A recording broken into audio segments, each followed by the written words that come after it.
एक गीत 100 अफसाने।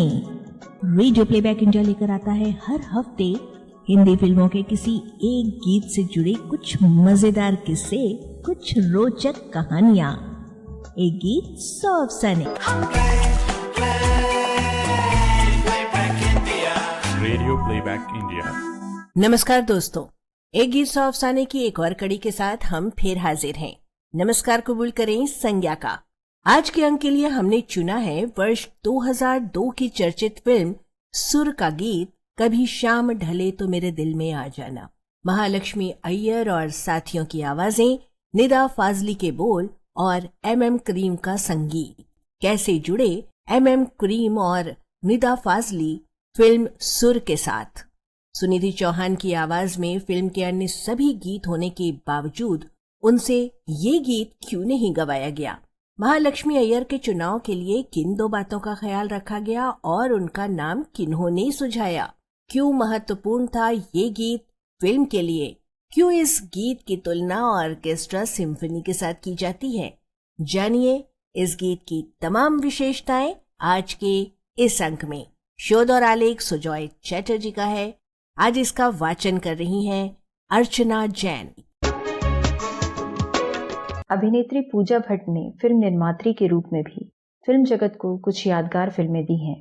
खास तौर से उनके द्वारा निर्मित प्रथम 4 फिल्में बेहद महत्वपूर्ण रही हैं।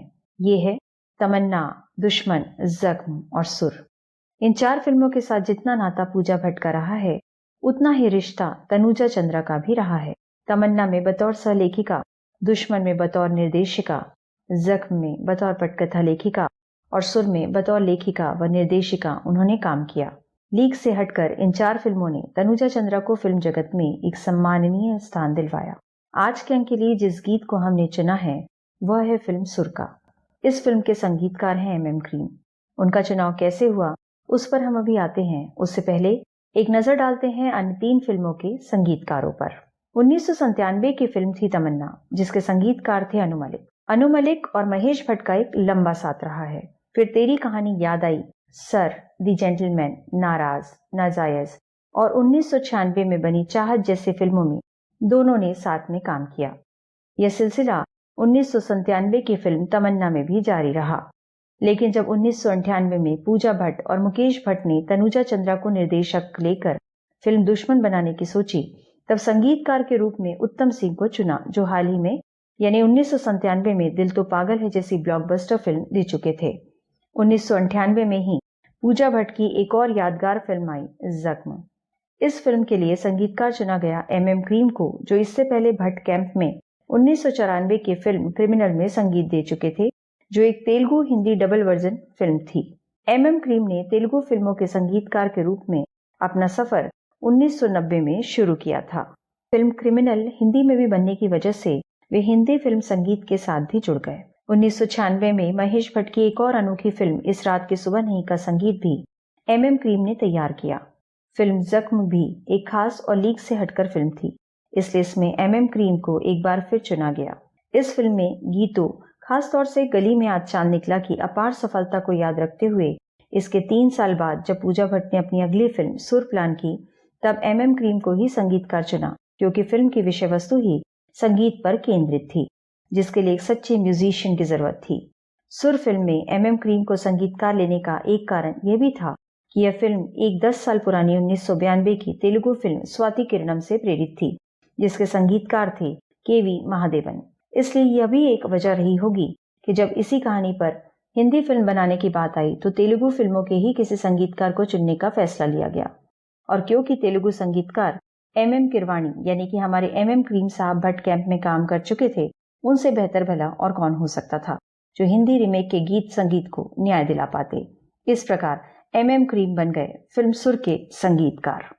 अब बात करते हैं फिल्म सुर के गीतकार के चुनाव की। शायर और गीतकार निदा फाजली को इस फिल्म के गीतकार के रूप में चुनने के पीछे भी एक तर्क था। निदा फाजली साहब के साथ भट्ट कैंप का पुराना नाता था और एम करीम साहब के साथ भी। महेश भट्ट की 1996 की फिल्म इस रात की सुबह नहीं में पहली बार महेश भट्ट ने अपनी फिल्म के लिए निदा फाजली साहब से गाने लिखवाए और वहीं से फाजली साहब और करीम साहब के बीच गीतकार संगीतकार का रिश्ता भी कायम हो गया। पूजा भट्ट ने फिर उनसे अपनी फिल्म तमन्ना में कुछ गाने लिखवाए, जिसमें कैफी आजमी, राहत इंदौरी और इंदिवर जैसे गीतकार भी गीत लिख रहे थे। इस फिल्म के संगीतकार भले एम करीम ना रहे हों, पर निदा फाजली और एम करीम फिर एक बार साथ में आए फिल्म सुर में, और अब की बार दोनों ने गीत और संगीत का ऐसा समा बांधा कि इस फिल्म के गाने मास और क्लास दोनों वर्गों में समान रूप से लोकप्रिय हुए, और खास तौर से एम करीम के हिंदी फिल्म संगीत करियर की श्रेष्ठ रचनाओं में इन्हें शामिल किया जाता है। फिल्म सुर की कहानी एक म्यूजिक टीचर विक्रमादित्य सिंह की कहानी है, एक ऐसा गुरु जिनके मन में अपने सबसे प्रिय शिष्या की सफलता से ईर्ष्या उत्पन्न हो जाती है। कहानी का मेरुदंड ही संगीत होने की वजह से और विक्रमादित्य के चरित्र को पर्दे पर जीवंत करवाने के उद्देश्य से एक ऐसे अभिनेता की आवश्यकता थी जिसे संगीत की समझ हो या जो खुद ही एक गायक हो और अभिनय में भी पारदर्शी हो। उस दौर में यानी 1996 से 2001 के दरमियान गायक अभिनेता लकी अली खूब नाम कमा रहे थे। सुनो, सिफर, अक्स और गोरी तेरी आंखें कहती हैं जैसे सफल एल्बम्स देने के बाद जब संगीतकार राजेश रोशन ने उनसे 2000 में फिल्म कहो ना प्यार है में जबरदस्त ब्रेक दिया, पूरी दुनिया ने उनके गाए एक पल का जीना और क्यों चलती है पवन गीतों को हाथों हाथ ग्रहण किया। अभिनेता महमूद के बेटे होने के नाते अभिनय तो उनके खून में था ही। कई फिल्मों में उन्होंने अभिनय भी किया हुआ था, जैसे कि छोटे नवाब, यही है जिंदगी, हमारे तुम्हारे और श्याम बेनेगल की फिल्म त्रिकाल। बेनेगल की ही प्रसिद्ध टीवी सीरीज भारत एक खोज में भी उन्होंने अभिनय किया था। इस तरह से उस वक्त लकी अली से बेहतर विक्रमादित्य के किरदार को जीवंत करने के लिए कोई दूसरा हो ही नहीं सकता था। विक्रमादित्य की भूमिका में लकी अली तो विक्रमादित्य की प्रिय शिष्या टीना की भूमिका के लिए नवोदित अभिनेत्री गौरी कार्णिक का चुनाव हो गया। अब बारी आई फिल्म के गीतों को गाने वाले पार्श्व गायकों की। पार्श्व गायक के रूप में लकी अली तो थे ही, चुनाव होना था पार्श्व गायिका का जो टीना की आवाज बन सके। 1999 में फिल्म मस्त में अपनी आवाज का रेंज सिद्ध करने वाली और रातों रात चारों तरफ अपने नाम के परचम लहराने वाली सुनिधि चौहान बनी फिल्म सुर के लिए एम करीम की पहली पसंद। यहाँ यह बताना जरूरी है कि कहानी में विक्रमादित्य विशुद्ध भारतीय शास्त्रीय संगीत के गुरु नहीं बल्कि आधुनिक संगीत के गुरु हैं, जिनके संगीत में भारतीय संगीत की मधुरता है और पाश्चात्य शास्त्रीय संगीत की मेलोडी भी। सुरों में उतार चढ़ाव, ऑर्केस्ट्रल म्यूजिक, भारतीय रागों की छाया, विविध गायन शैली, ये सब गुण मौजूद है विक्रमादित्य के म्यूजिक स्कूल में। इन सब बातों की वजह से और नई अदाकारा गौरी की नई आवाज बनने के लिए सुनिधि चौहान से बेहतर और कोई गायिका उस दौर में भला कौन हो सकती थी। शुरू हुई गीतों की रचना प्रक्रिया लकी अली और सुनिधि की युगल आवाजों में आ भी जाए सुबह आ भी जा में चाशनी जैसी मिठास है। एक नर्म और नाजुक रचना जिसमें है भारतीय उपशास्त्रीय संगीत की छाया। सुनिधि की एकल आवाज में दिल में जागी धड़कन ऐसे गीत ब्रेथलेस गीतों के जॉनर का गीत है, जिसमें न केवल एक सांस में पूरा मुखड़ा गाया गया है, या यूं कहें कि सांस ऐसे ली गई है कि जरा सी भी भनक ना पड़े, बल्कि सुरों का अद्भुत उतार चढ़ाव भी मौजूद है जो हर गायिका के बस की बात नहीं है। सुनिधि और लकी अली का गाया एक और डुएट है तू दिल की खुशी, जो एक सॉफ्ट वेस्टर्नाइज्ड कॉम्पोजिशन है, लेकिन इसमें भी एम करीम साहब भारत की मिठास भरना नहीं भूले। सुनिधि ने इस गीत में जिस तरह की गायकी का प्रदर्शन किया है, फिर इसके बाद शायद ही कोई ये सवाल उठा सके कि इस फिल्म के लिए सुनिधि का चुनाव क्यों किया गया था। फिल्म की नायिका एक गायिका होने के साथ साथ एक वायलिनिस्ट भी है, इसलिए हर गीत में वायलिन और अन्य स्ट्रिंग्स का बेहद सुंदर इस्तेमाल किया गया है। पाश्चात्य संगीत के सिम्फनी ऑर्केस्ट्रा का फ्लेवर बखूबी हर गीत में महसूस किया जा सकता है और साथ में भारतीय वाद्यों का मनमोहक प्रयोग भी सुनने को मिलता है। कुल मिलाकर फ्यूजन का बेहतरीन उदाहरण है सुर का एल्बम। फिल्म सुर में नायिका की प्लेबैक वाले 4 गीत हैं, जिनमें से तीनों गीतों का उल्लेख अभी हमने किया, जिनमें सुनिधि चौहान की आवाज है, लेकिन चौथा गीत सुनिधि की आवाज में नहीं बल्कि महालक्ष्मी अय्यर की आवाज में है।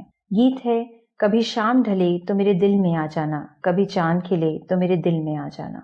गायिका में बदलाव के पीछे क्या कहानी है भला? इसका खुलासा होता है इंटरनेट पर उपलब्ध महालक्ष्मी अय्यर के एक साक्षात्कार में। दरअसल बात ऐसी थी कि यह गीत फिल्म का क्लाइमेक्स गीत होने के नाते बेहद महत्वपूर्ण था और फिल्म की कहानी का एक बेहद खास मोड़ भी। गाना कॉन्सर्ट में परफॉर्म होना है, जिसमें नायिका वायलिन बजाते हुए गाना गा रही है। उसके मन में उथल पुथल चल रही है। उसकी मनोदशा, उसके अंदर की बेकरारी, दर्द और परेशानी उसके गाने और बजाने में व्यक्त होनी है। इस तरह से इस महत्वपूर्ण गीत के बोलों और धुनों का महत्व और अधिक बढ़ जाता है। निदा फाजली साहब ने कमाल का गीत लिखा और एम करीम साहब ने अपने हुनर का हर पहलू इस गीत में झोंक दिया। तैयार हुआ एक ऐसा मास्टरपीस जो किसी ऑर्केस्ट्रल सिम्फनी से कम नहीं थी। लेकिन मुश्किल यह हुई कि ये कॉम्पोजिशन सुनिधि की आवाज सर्वोत्तम सिद्ध नहीं हो रही थी। इसमें कोई शक नहीं कि सुनिधि का रेंज बहुत बड़ा है। बहुत नीची पट्टी से लेकर बहुत ऊंची पट्टी पर वो गा सकती हैं, लेकिन इस गीत के लिए एक ऐसी आवाज चाहिए थी जो ऊंची पट्टी पर देर तक गा सके। इतने हाई पिच पर सुनिधि की आवाज बहुत अधिक आकर्षक नहीं लग रही थी और तब तलाश शुरू हुई एक ऐसी गायिका की जो न केवल इस हाई पिच गाने के साथ न्याय कर सके, बल्कि जिसकी आवाज सुनिधि की आवाज से बहुत अधिक अलग भी ना हो, ताकि फिल्म को देखते हुए दर्शक ये बहुत अधिक नोटिस ना कर सके कि नायिका की आवाज पूरी तरह से बदल गई है। और तो और नायिका एक गायिका का किरदार निभा रही है, ऐसे में उसकी आवाज फिल्म में कैसे बदल सकती है भला। महालक्ष्मी अय्यर बताती हैं कि किसी भी नए गायक के लिए ये आशातीत बात होगी कि इतने बड़े कंपोजर का किसी फिल्म का इतना महत्वपूर्ण गीत किसी नवोदित गायक से गवाया जाएगा, लेकिन इसे मैं अपना सौभाग्य ही कहूंगी कि यह गीत मेरी झोली में आ गिरा। लोग इसे आज भी सुनते हैं, याद करते हैं। ये एक हाई पिच गाना है और सुनिधि की आवाज डीप, लो और मिड रजिस्टर है, इसलिए वे एक दूसरी गायिका की तलाश कर रहे थे।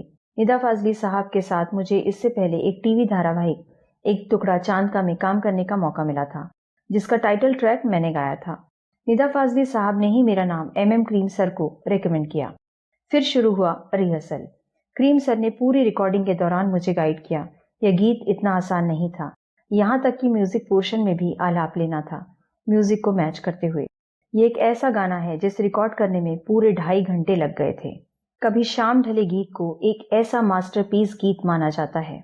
वायलिन और ड्रम्स की ऐसी जुगलबंदी शायद ही किसी दूसरे हिंदी फिल्मी गीतों में सुनाई दी हो कभी। गीत की अवधि है 8 मिनट और 10 सेकंड्स। प्रिल्यूड संगीत 1 मिनट 22 सेकंड्स का है। उसके बाद वायलिन के छोटे छोटे टुकड़ों के ऊपर महालक्ष्मी के विलंबित आलाप का कॉन्ट्रास्ट। गीत का मुखड़ा शुरू होता है 2 मिनट 12 सेकंड्स पर। गीत में कोरस का भी अद्भुत प्रयोग किया गया है। महालक्ष्मी की मेलोडी और कोरस की काउंटर मेलोडी गीत के मूड को कॉम्प्लीमेंट करती है। क्लाइमेक्स होने की वजह से गीत का अंत भी आकर्षक और प्रभावशाली होना अनिवार्य था। 6 मिनट 46 सेकंड से लेकर अंत तक वायलिन और ड्रम्स की अद्भुत जुगलबंदी गीत को उसके अंजाम तक ले जाती है, और जब गीत समाप्त होता है तब एक अजीब सी परिपूर्णता का एहसास होता है, ठीक वैसे जैसे कोई कॉन्सर्ट समाप्त हुआ हो, लेकिन एक प्यास बाकी रह जाती है कि काश ये यूं ही कुछ देर और चलता। जब जब MM क्रीम के हिंदी फिल्मी गीतों का जिक्र होगा, कभी शाम ढले तो मेरे दिल में आ जाना का भी उल्लेख होगा। और दोस्तों, यहाँ आकर पूरी होती है ये गीत सौ अफसाने की आज की कड़ी। आशा है आपको पसंद आई होगी। शोध और आलेख सुजॉय चैटर्जी का, वाचन स्वर अर्चना जैन का और प्रस्तुति संज्ञा टंडन की। तो अब आज के लिए दीजिए इजाजत। अगले हफ्ते फिर मिलेंगे एक और गीत की जानकारी के साथ।